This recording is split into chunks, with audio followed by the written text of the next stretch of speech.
can still hear. But I cannot hear radio. I cannot hear television. I cannot hear music.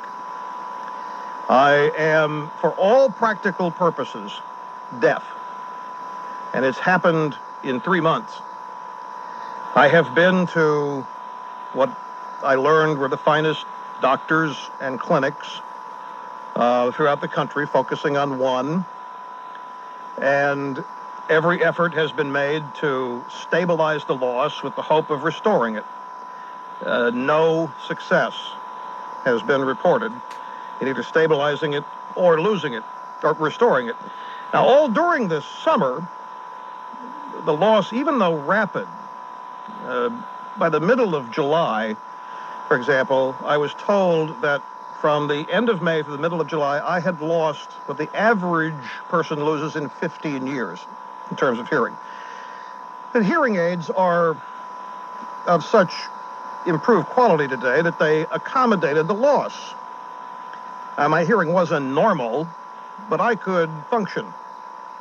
I could have one-on-one conversations. I could do everything but listen to music. Music became just a mass of noise. I was unable to hear it. I still don't know music. I haven't been able to recognize a song I'm hearing since the middle of July.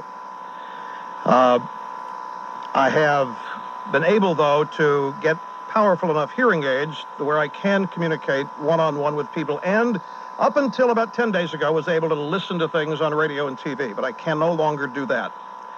And the odds are that within another month or so, if the pattern keeps up, I will be entirely deaf, 100% so. And at that point, a decision has to be made as to what to do about it, because my desire is to continue doing this, and there are an infinite number of ways of continuing. I mean, I'm doing this program today, ladies and gentlemen, in effect, total deafness. I have taken 2 phone calls today and have not heard a word any of the callers said to me. I'm not going to explain to you how we're doing this, 2 and 2 together if you wish, but as long as the passion exists to do it, then we'll find a way, because I'm at that point now. Okay, this is where I am, so what do I do about it? Now, I've been luckier than most people will ever be in life. I could retire if I wanted to and not suffer. I don't have a worry in the world when it comes to finances. That's how fortunate I've been. And as such, I have options. And that's, again, getting back to what I was referring to earlier when I talked about all the options that we as a free people have. I can still, even with this, get up, and if I want to, with the help of other people, come in here and do this radio program. I can do this radio program every day without taking a phone call if I have to. And in my mind, still outrate 99% of people who do it.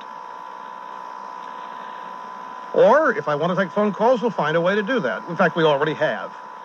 And that's what I was doing all last week, was rehearsing ways in which to conduct this program in a way that would allow me to perform in such a way that it would meet and hopefully continue to surpass the expectations that you have. So that's my challenge, is how to structure this in such a way as to continue to be able to do it at the highest levels of my desire and my expectations and yours, without dwelling on, because the reality is the reality. It's happened, and there are things that are being done. You would not believe the medication that is flowing through me in an attempt to reverse this. There is a theory as to what's happening, but I'm going to keep that to myself. It is not genetic. There's something more going on than that. I have been through every conceivable medical test and exam this summer you can imagine. All those times that you thought I was on vacation or playing golf, I've been in an MRI machine, or getting blood drawn, or on a stress EKG machine, or at a cardiologist, or wherever. the hearing aid doctor, the hearing doctor, where have you. The only thing that is really going to change is that I may have to be absent a day here and a day there, more so than I would like, just in order to see the doctors. Now, if it eventuates that the medication that is literally, I mean, I'm popping pills, I'm shooting up stuff, I've never done this before. If this stuff doesn't work, then there is one other option that is relatively new, but it's not something that has been done enough to where a pattern has been established to say that it's acceptable. It's always the last resort. It's a cochlear implant. It's the last thing they do because it's irreversible. Once you do that, you're finished. And if it doesn't work, then nothing they can do to go back and put you back the way you were. So you must wait until you are entirely deaf for approval for this. I mean, the FDA even gets involved in this because it's surgery which involves the brain. I have not yet spoken to people who have received cochlear implants, but I've talked to a number of doctors who say that it would be an improvement over the situation I'm in now.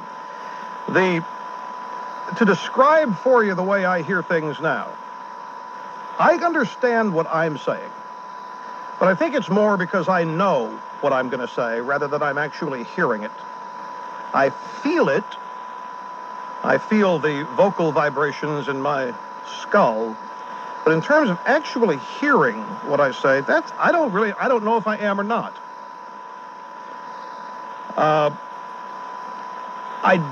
Other people, depending on their voice range, if they're loud and speak slowly enough and are close enough to me, then I can hear them. But this is relatively new. In the past 10 days, been this case. 10 days ago, 2 weeks ago, I was able to conduct a normal conversation just a couple of times. Say that again, please. But now it's deteriorated to the point that, for all clinical, practical purposes, if I take the right side hearing aid out, I do not hear a single thing. Zip, zero. Now, I don't hear smoke alarms. You know how loud they are. I don't hear. I've tested the loudest things that I could find to see if I hear them, and I don't. Now, I do hear certain sounds, still frequencies. I hear myself walking on a concrete floor. I hear the toilet handle flush now and then. But it comes to the human voice. I hear not enough to have any kind of a productive conversation with anybody. That doesn't mean that I cannot continue to do what I love doing here. It's just a matter of finding out how and the best way to do it. Now, one other thing here before I go to commercial break. I know a lot of you are sending emails about my voice. And I know that a good percentage of them are what I call seminar emails, because you are so far off track. You've got to be making it up. Somebody's got to be telling you what to say. Rush, I haven't listened to you for 4 months, and all of a sudden you sound like you're Bill Buckley all the time. Rush, I haven't listened to you in 6 months. You sound very pompous. You're talking there. You know, that's just flat out BS. But there are some people who are writing. You're saying your voice pitch is lower, or you sound like you're speaking slower than normal, or what have you. My friends, it could well be that my voice is changing. I don't know. I cannot hear myself well enough to know. As far as I'm concerned, my voice is as normal as it's ever been. My energy level is as normal as it's ever been. And when we were in rehearsals last week out in Los Angeles, we discovered, in fact, some of the people in the rehearsal were also concerned about the voice quality. And they were stunned at how normal I sounded last week.